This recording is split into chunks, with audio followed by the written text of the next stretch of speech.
hold you up for that. No. Okay, let's go look at some GBs. Come on, guys. Is it okay if I leave that? Oh, absolutely. Yeah. And then actually the museum light opens at 11 o'clock, so.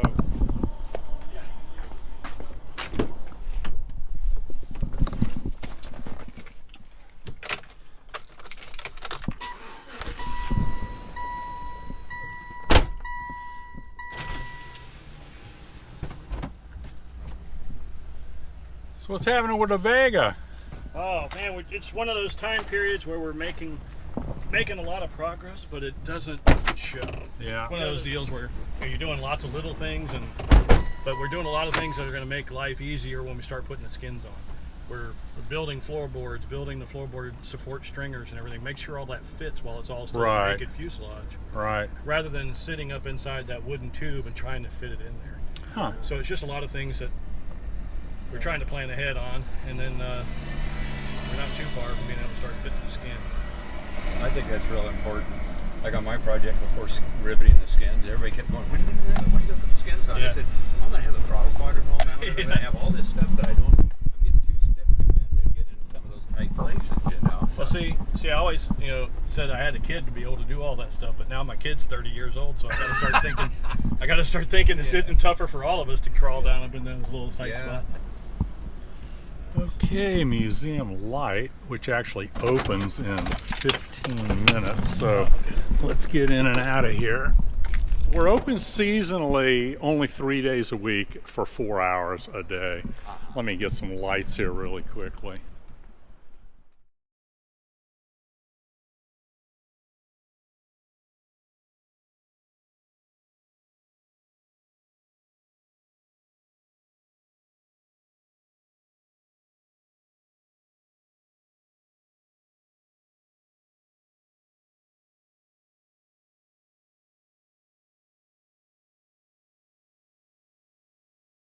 So this is what we call the museum light. By the way, my granddaughter, 6-year-old, loved the book. Oh, wow. The little racer. Oh, yeah. Oh, yeah, good. Yeah, so my first Mustang, 25 years old, that's pretty cool. My first Spitfire. Anyway, duck. Yeah, so we're going to put the P-47 right here. So we've got limits, so we can't put the tail on it or anything, but so we're going to put the DH4 back over here. So here we go. So I've got not only a GBZ and an R2 GB, but I've got both the builders here. So that's pretty cool. So anyway, Yeah, we need to get a photo of us with the yeah. airplanes. And you know, all three of Delmar us. Benjamin still says this is the most fun airplane he ever flew. Oh, no way. Yeah, Good. he loved it. Well, you know what He said it happened? was a hot rod compared to this. Really? As far as the Well, lightweight.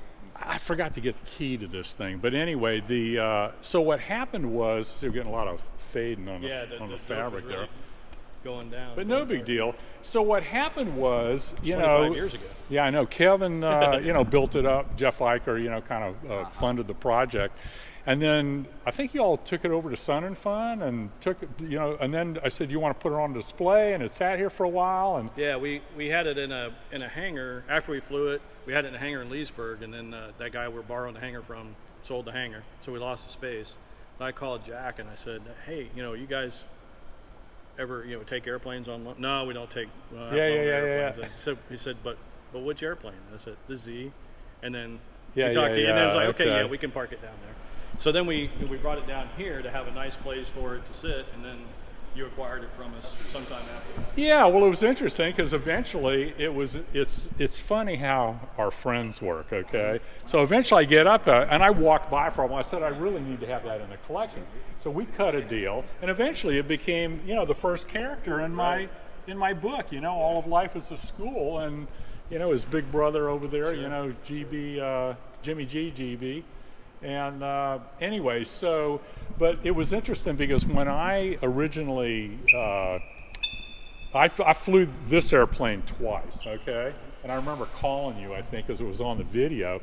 And then about that time, I started doing a video kiosk, for a video kiosk on the deal. And what happened was, I'm looking at this Bales crash, And I'm going, that's friggin' aileron flutter. I mean, it was obvious to me back then. They didn't know what, and they talk about the fuel cap came off. That's all bullshit. Right. So anyway, so I connected up with Leon Tolve, who had done the flutter testing, recommended by Curtis Pitts, because I lost a friend from. Was it Howard Chappelle? No.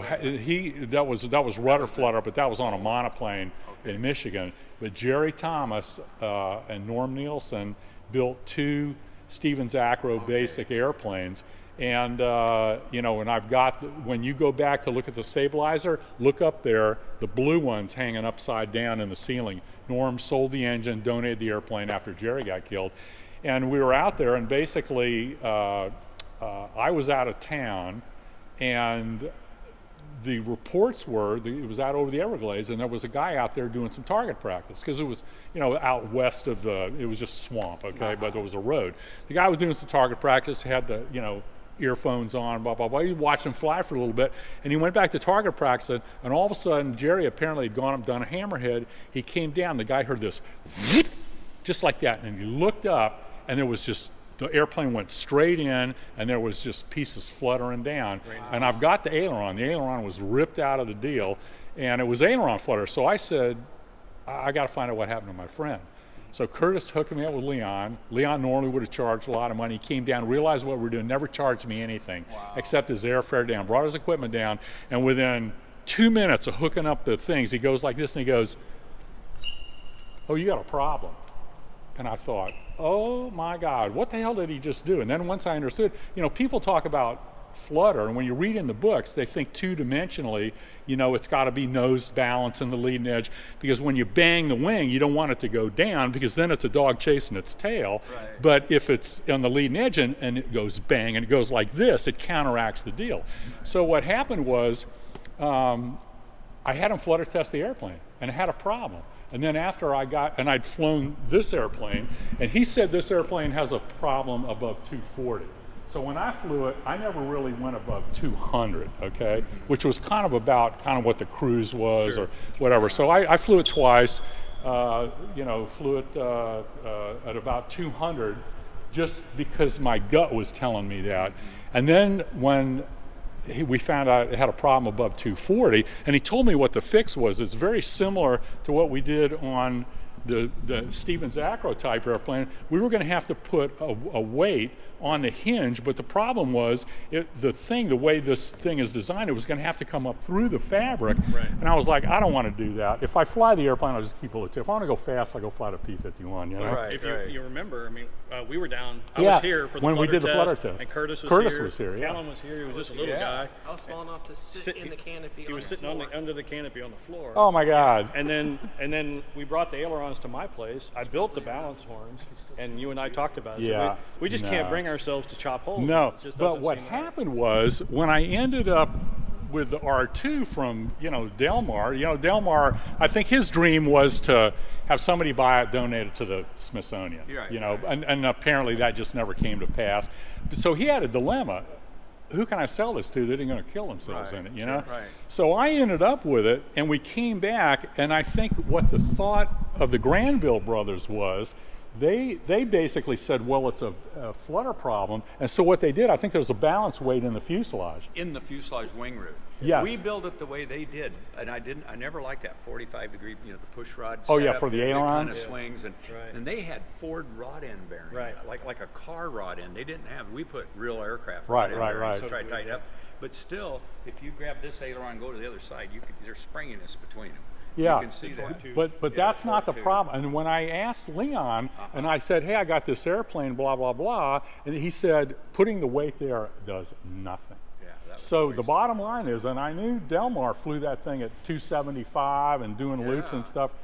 He was lucky, like Leo Laudenschlager and Jim Roberts were, because when my friend got killed, we buzzed Norm's airplane, the blue one hanging up in the other hangar, and then Jim Roberts came down, who had an exact same wing as Leo Laudenschlager, and they had the same problem. And that's when we came up with the deal there, and I did an article and told everybody. I remember and so inboard, because it's a torque tube, it can actually exacerbate the flutter issue. Right. It can Yeah. be out of sync. You Yeah. know, with the DELMAR went through an interesting phase, you know, because he was a close friend and stuff. I mean, where he just felt like I'm either going to make it or not and stuff, Right. you know. And when he did the first flight, he said, you know, I was thinking when it was taxi night, he says, I was thinking right there. This is the night of the test flight. He says, you know what I was thinking right then, Steve? I said, I probably won't come back from this.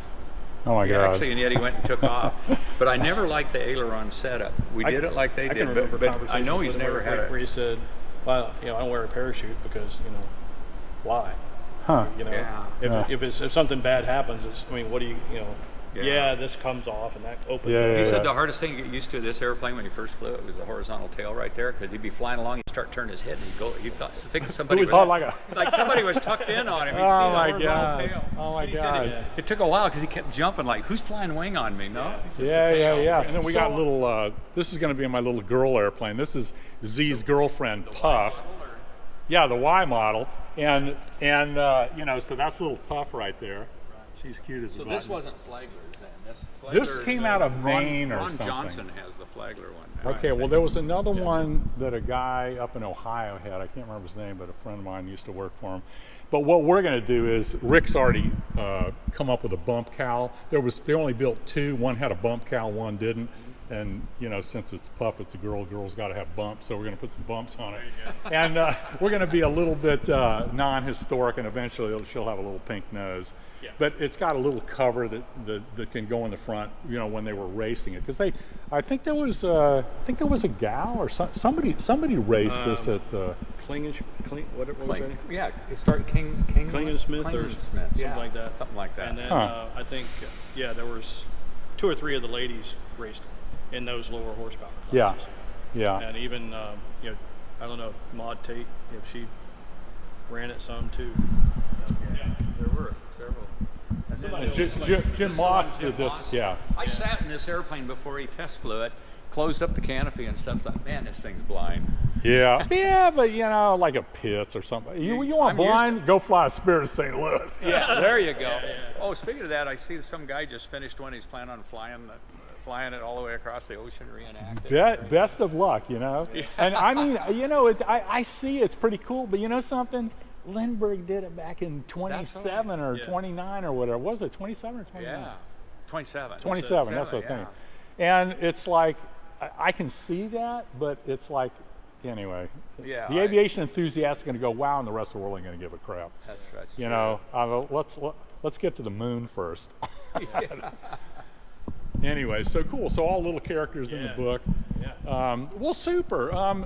So, yeah. Let's get some pictures and. Callan can shoot some shots. Yeah. Okay. Well, here, let me get.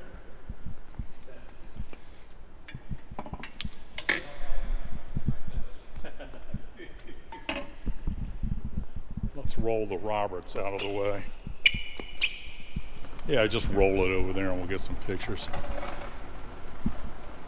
You know, for 1,500 and some hours on it, it looks like a hell of a day.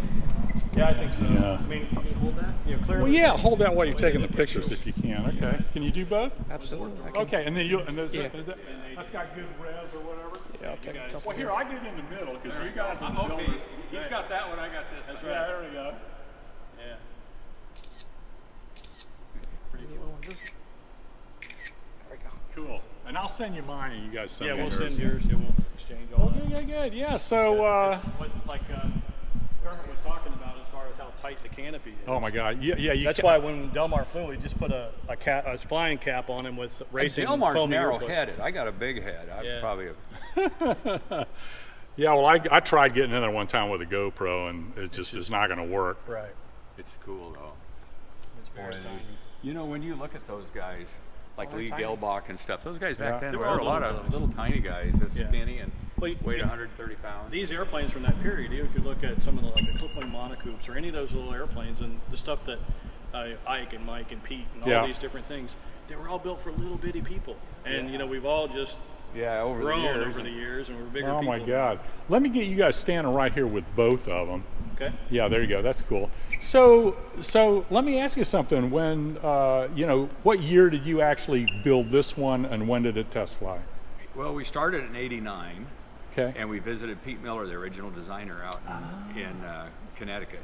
And he wanted to see us do it. So he actually helped us. The New England Air Museum had built one, you know, for Stati. Yep. And they had the drawings, but the Granvilles did not want us to build a flying airplane. They were afraid of that. It would get another wreck and that'd be it. Right. Well, Pete Miller, he said, these guys are going to do it. DELMAR and Steve will do it. And so we did. So we started in '89. We had it at Oshkosh during their golden age of air racing deal. That's when I met you. '91. But we didn't have the wing root fairing. We didn't have the engine plumb. We were hoping to make Oshkosh and just didn't. Okay. Didn't the cowling was like the paint was still wet when you put it in the truck? We put it in a trailer, and DELMAR drove to Oshkosh with a U-Haul, one of those little trailers that says do not exceed 45, and he went about 80 all the way with the cowling in I think they have governors at about 70 on those things. Well, he was using his car. And And he was just one of those little trailer that just the cowl, little U-Haul trailer. But anyway, we built it and finished it up, and it test flew in December '91, about 23rd or 2nd, just a few days before Christmas. I'll be darned. And it's just good to see it again, you know. I can remember seeing it outside my shop and stuff, and we're like, did we really do this? I'll be darned. So, and when did this thing come into fruition and test fly? About that time, you know, when these guys showed up at Oshkosh before they flew it, Jeff was there and he was super inspired, and so he said, man, we really need to do something cool. So he and I started talking about maybe taking a Howard DGA 15P and trying to make it look more like an 11. You know, something that maybe would be something like a Harold Newman flew? Yeah. Mr. Mulligan? Yeah, well, yeah, exactly. Yeah. And something that maybe that if we were alive then, it would be a cool thing that we might have had. Right. And then he saw in Trade a Plane a GBZ project for sale in California for $5,000. So he went out there and looked at it, bought it. Turned out it was junk. Yeah. And we ended up donating that to a museum for a static display. But that hooked us on the Z. Yeah, cool. And then, so we were there, started working it, and then when DELMAR was at Sun and Fun in '92, first time with this, went over and, you know, introduced me. He's a little guy. Introduced myself and everything, and then he went, you know. That was right before Hurricane Andrew. Yeah. Oh so then everything, and you helped DELMAR with a fuel leak that he had a fuel tank. He had the main fuel tank leaked on the way to Sun and Fun, and so we took it out, and we brought it to my shop. Flushed it out, went to lunch while we were flushing it out, and then I welded it all up, we pressure tested it, brought it back, put the airplane back together, and then he was able to fly the show. It was a vibration crash thing. I think the second half of his trip to Florida, he was using the small tank and had to make like 1 billion stops. It was a bunch of short hops because oh my gosh, So when did this airplane test fly? June of '96. Of '96, and when did I end up with it? I maybe can't remember. 98, 99. Yeah, okay. Somewhere around in there. Interesting. Sure. So and DELMAR flew this to 2001. Yeah, he flew like 8 years. Flew it in Europe. You know, I've seen his show a couple of times. It was great. And I remember somebody said Jimmy Doolittle watched him fly one time and said it just shook his head and said, "I don't believe it." I remember when DELMAR came for lunch, and we went to the golf course by our airport, and he flew this in, and he was on his way to a show, and he says he come out on this beautiful day, and if you know how DELMAR talks, he goes, "Looks like a good day to do a hammerhead in a GB." So we all watched him. He took off, he went up, and he flew around for a while. Usually he's pretty gutsy, but he flew around like 10 minutes for a while, like he's thinking about it. He went up, perfectly vertical, chugged way up there. He kicked the rudder probably at about 60, and it goes like this. Tail slide. And then it started backing up, and it backed up, and it slowly came back around. And then he flew around for about another 10 minutes, and he tried again. This time he hit it a little earlier, and it kind of got like this, and then it slid sideways down. He comes in and lands and says, "Well, you're not going to see a hammerhead in the GB routine." That was the end of that. But he never spun it. He knew better than to try to spin it. No. I asked him one time about stability and things. You know, we were at Oshkosh with him, you know, almost every year hanging out. Yeah. And he said it's just really unstable in the vertical. It's more stable inverted because of the late reflex in the M6, but he said it was really unstable in the vertical. And he said that's why I don't really like doing looping maneuvers in the show or anything like that. He said, but today I'll show you. He said, see the G meter, it's all zeroed out. And he said, I'll show it to you when I get back. And he did a Cuban 8. And on the verticals of the Cuban 8, it's like super divergent in pitch. And he really? It had real high negative. I forget what the numbers were, but it was like, holy shit. I don't understand why, because if as long as he's pulling and it's positive, I think don't. he unloaded it just to show it, to be able to show me. I see. Okay. What was going on when it I don't remember him telling me about that. And so then it came back and it was like, oh man. So he said, you know, that's why he just doesn't like doing anything that's vertical. But nothing in the world knife edge is like this. And, oh my God! And one time, there's more area. Than you got on the wing. This has 115 square feet of side area and 74 square feet of wing exactly. area. Unbelievable. But he came between our hangar, my shop hangar, and the hangar across the way, which is like 70 feet in there.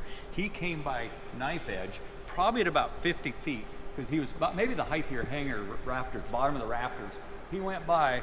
And when he went by knife edge, he was waving at me with both hands like this. He was just on the top right. He'd let go of the stick. Oh, and he was right on the deck, knife edge. And he went by and he went like this with both hands. And then, and he said, yeah, you roll it knife edge and it'll just kind of stay there and you can fly it on the side. So the R2 was the Bendix airplane. The R1 was the Thompson Trophy pylon deal. So what was different other than fuel, and was there a difference in the wingspan? No, the wings were the same. The vertical fin was slightly more raked back like this, and the cowl was tighter, you know. I mean, it had a smaller, the 1340 had more of a blunt looking nose. Right. But airframe wise, they were the same. Pretty much firewall back. They firewall were the same, back. Same airplane. And of course we put, you know, the only mods we really did to it was, you know, fuel injections, because I knew it'd be running upside down. And when we built this airplane, the intent at that point of starting this project was not to do air show aerobatic flying. It was just to take it to fly in or air shows and just do passes. Right. But once he flew it, he found how nice it rolled and the stuff it would do. And you've seen him fly it. Right on that first flight, you know, next to the A36. Yeah, he rolls inverted. It's perfect. And he did all that on the first flight. And when he got back that night, I said, Delmar, I'm just curious, why did you fly inverted on wing and formation and all that with the airplane on the first flight? He said, after my takeoff, I figured I was going to roll it up in a ball on landing.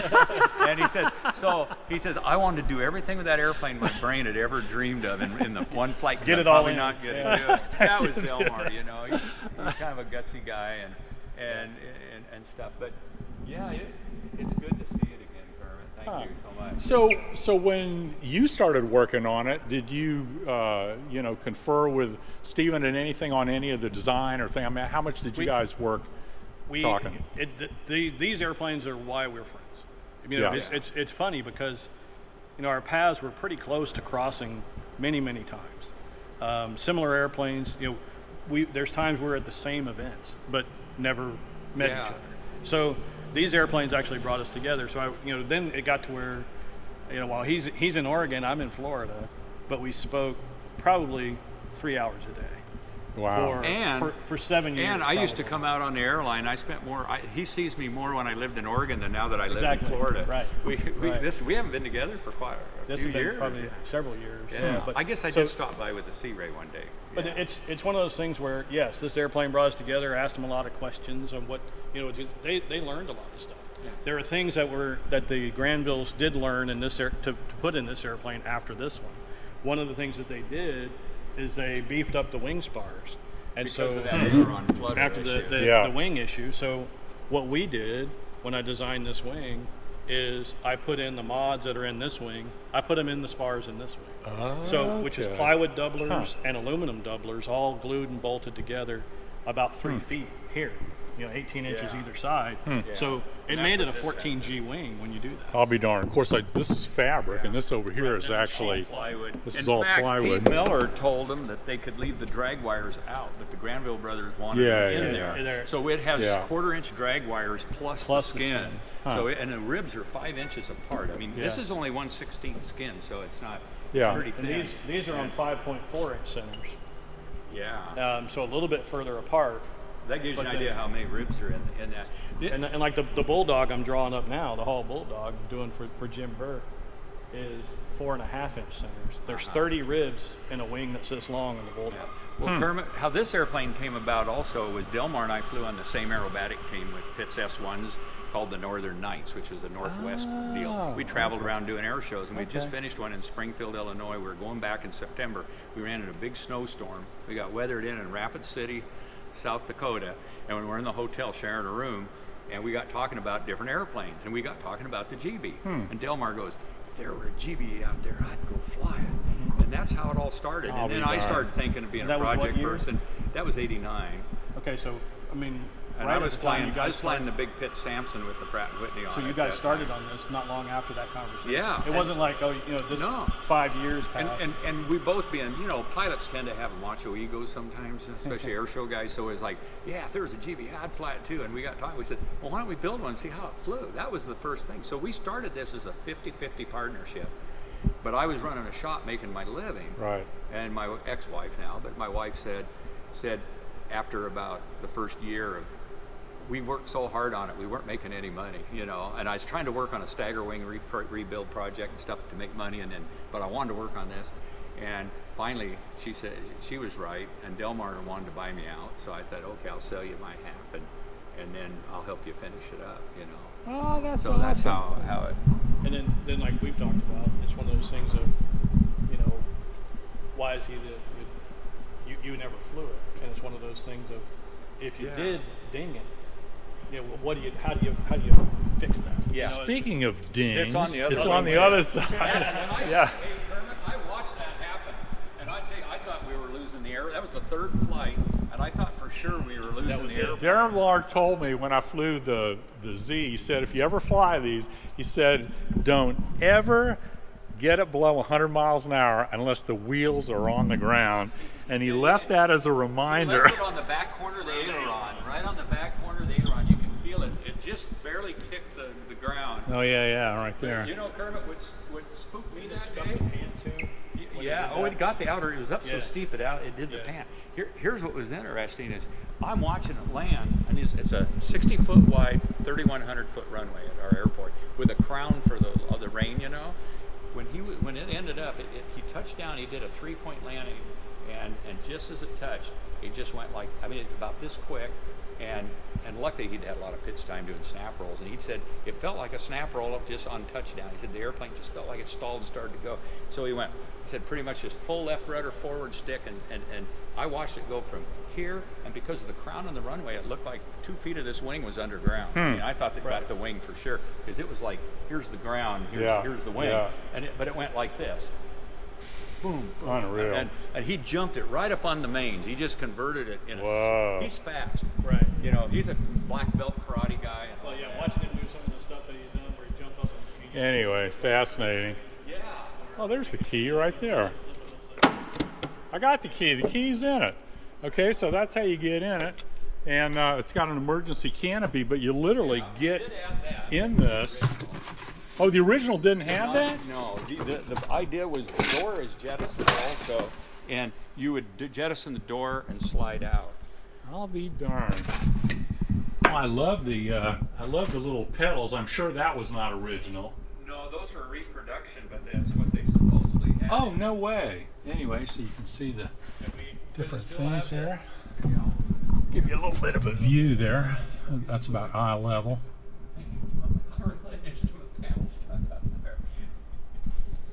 the Z originally had the little small pedals like the E's and everything, but we put the big foot in it. Cool. I got a big Yeah. Hey, go in there, man. I remember skinning this with a compound curve with plywood and putting a lot of water on it and stuff, and then using an iron on the inside to suck the moisture out, and it ended up. I remember you and I having conversations about the fin here, that same thing with the plywood here. Yeah. Having to do this reflex and all this work in here. This airplane first flew with individual exhaust stacks like the original, so it ended up with black stains down here. Oh, really? But he got one of those CO2 checkers. Yeah. Stuck it in here. He said carbon monoxide. CO check. By the time he finished his run up to fly it, he looked down and it was already black. Oh my God. And he used to wipe, literally in there on the stringers, you just wipe gray soot on your fingers. And he ended up with a lot of lead. He went through chelation treatment to get the lead out. Literally. I'll be darned. And that's why he went with the Bassard exhaust. When he came down to test fly the Z, we had one of those little CO checkers on the instrument panel as well, and he's sitting in the airplane, kind of doing this is like hours before he flew it, just kind of checking things out. And so he's sitting there and he touches it on the panel and says, "These don't work. They just turn black." You know, and that was it. That was his way of saying, there's going to be a lot of fumes. Anyway. It's interesting that these things, are brothers. Yeah. But really from two different designers. This was Bob Hall and this is Pete Miller. The chief engineers at Granville are different. And Bob Hall went on to do everything at Grumman up through the I'll be darned. F-14. So all the And Bob Hall, was he the one who did the Bulldog? yes, Yeah, the yeah, whole okay. Bulldog. Yeah. So when he left Granville's after 31, partially because of the big engine argument and everything else, he went out on his own, and Marion Guggenheim funded his business of the Springfield Aircraft Company, and they built the Bulldog and the Cicada. And then while the Granvilles were doing this with Pete Miller as the chief designer. So then he took the Bulldog to the races in 32, came in 6th place after the R1, the 3 Waddell Williams racers, the R2, and then Bob Hall behind them. So the Bulldog never really performed to the level of these airplanes. This was a lot of work. I remember building this, getting this so it just rolls in there. And Yeah, oh my gosh. This looks like a sponson float or a tip float on a seaplane when you take it off. Yeah, It really. looks like it should be on a boat. This was actually the first airplane where I saw the hinge pins go all the way through. Oh, It's yeah. it's a 1/4 inch 4130 rod, and then it goes through all of them. Yeah. But this is the first airplane I saw it on. Uh-huh. But the airplane we're working on right now for Kermit Oh, the Vegas. has darn. pinned hinges in it as Wow. well. So actually the Granvilles took that from Lockheed. They borrowed it from the Lockheed ones. You know, I remember being a little kid at Oshkosh and standing here and helping DELMAR and open the door and show people in, because it was like a crowd all the time, and you open the door and they'd like, and the cameras would come out and they'd take pictures like that. Do you remember DELMAR used to keep it over at the EA, at your hangar? Yeah. Right, EA hangar over Weeks there. hangar. Bring it the Weeks hangar and bring it over. And he used to bring his whole family, his kids, and everybody would climb and go sit up there, and he'd taxi it over. It looked like one of those clown cars. He would stop and get out, and kids would be getting out, his wife and everybody would get out of the airplane. And ride Oh over. my God, that's really There's just a cool. big hole up there. Well, we were building that one, being at either Sun Fun or Oshkosh with DELMAR, and he crawled up in and sat on the aerobatic tank facing backwards, and I was sitting in the seat, and we were talking about aileron linkage and things like that. But we were all climbed up in there having a meeting about the design of the airplane inside the airplane. Yeah. It's Yeah, I saw the little plug in there for the coffee maker. Yeah. yeah. Yeah. All right, super. Anyways, it was a fun project. Well, that is awesome. From start to stop. Oh, we got the engine in there. Yeah, we built it in 2 years, and it had about 6,000 hours building it. Yeah, we were 6,000 hours over 4 years on the other one, but we did it spare time.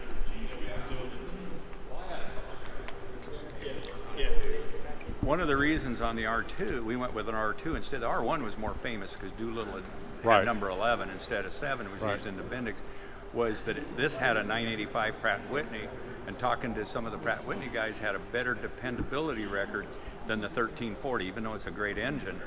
So we decided two things. It would be the dependability was important because you need an engine in this to fly it. Right. And, I mean, because that's not much of a glider. And the other is that it's 200 pounds lighter, and that would lower our wing loading by quite a bit on 74 square feet of wing area. 200 pounds is a lot of So I don't understand why it's lighter, because the engines wouldn't have been any different. 200. Yeah, 200 pounds difference lighter. between the engines. You're kidding. So the 1340 like we've got on the Vega? Right. So it's a World 200 War, pounds heavier than a 1931, 32, 985, and 1340 were about 200 pounds difference. I had no idea. If you go from the 1340, like the snap cap, like it's going on the Vega, right, to a modern 1340, a World War II, like a T6 engine. Yeah. Firewall forward, because of the constant speed prop, it's about 350 pound penalty. So it's big numbers, and that's why we're going back to the correct engine on the Vega. Yeah, because they had a 600 pounds horsepower T6 engine on there. Okay. So I'll be darned. It's just the same way.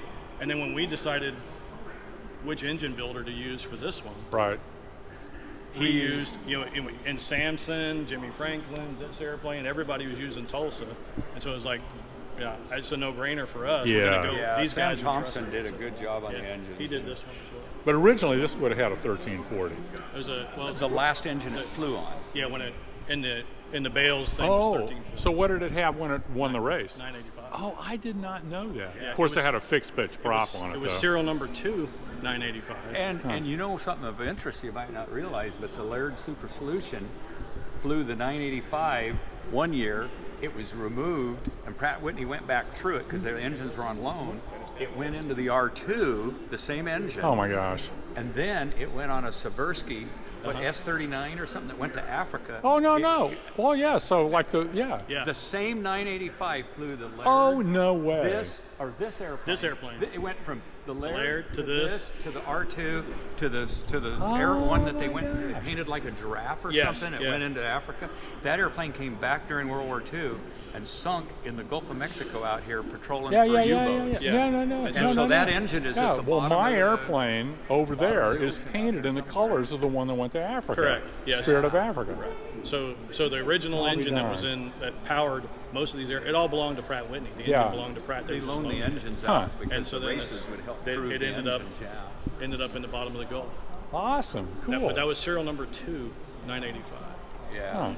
And part of the reason 985 is more reliable is that the bottom end is built almost as durable as the 1340. It came after the 1340, so then they still had this really robust design that they basically downsized, and so the reliability. It's the same engine mount pattern, bolt pattern, and everything. You can use the same engine mount ring, and T6 and a BT13 have the same basic ring. Yeah. Unbelievable. Anyway, all right, well, let's go. Let you look at the P-47. Yeah. Okay, thank you. Yeah, so we got a couple of GB builders inspired by the Russian I-16 GB. So what do you think, Steve? Oh, I love this. It's amazing. I didn't realize they were wood. I thought they were metal airplanes. No. It's wood all the way down to here. I never realized that. I don't know why. I never really I looked at them as far as in pictures, but And this basically was a wreck. They pulled 5 wrecks up out like north of Moscow or something like that, and they went back and they actually went to the original Polycarpov factory, a guy down in New Zealand, Tim Wallace. They had all these built up at the Polycarpov factory. Wow. And what year is this? Well, this is War II. Yeah, this was very early World War II. They flew these I think in the Spanish Civil War, and then eventually, early on in the war they had them, but obviously they weren't a match for 109s and what came along later. So this is the one that was at the CAF. Yeah, it was. Tucked in the corner. People, let me tell you, man. It's a cocky little thing, isn't it? Yeah, it is, and people just don't have appreciation for value, because I ended up buying it for probably just a little more than half of what they were selling them for, and I'm like, God, guys, this is, I'd love to fly this thing. I know DELMAR would love to fly it too. DELMAR's in the first line there. Is the gear cable retracted? Oh, it's all manual. It's all manual. Yeah, it's all manual. Wow. Yeah, and this trailing arm just follows along and slides into place. That's pretty interesting. Amazing. So when that goes over center somewhat, doesn't it? Because that becomes the strut to keep the gear this way. Yeah. And then the cable pulls it up. That is interesting. Amazing. And it's the same basic engine as an AN2 engine. That's what we're. So they're very metal, and it's basically it's an AN2 prop, which is a 4-bladed deal. So what they do is they blanked off 2 of the blades. Okay. And I don't know. I don't know if that's AN2 blades or it's a different blade for the different hub. It looks fairly short though for 1,000. Yeah. I thought the AN2 was like. Yeah, exactly. I've got 2 of them over there on the other side of the deal, but. Anyway. Very cool. I wonder where you get tires and stuff for these things. Well, I got those at Walmart. Yeah, that's right. All right, cool. We'll let you go back and work on the P-47. Get some dimensions. If I just had another 20, 30 minutes or something to get some details. Yeah, absolutely. And then we'll go get some lunch. Let me get in the office and figure out what I'm doing. Okay.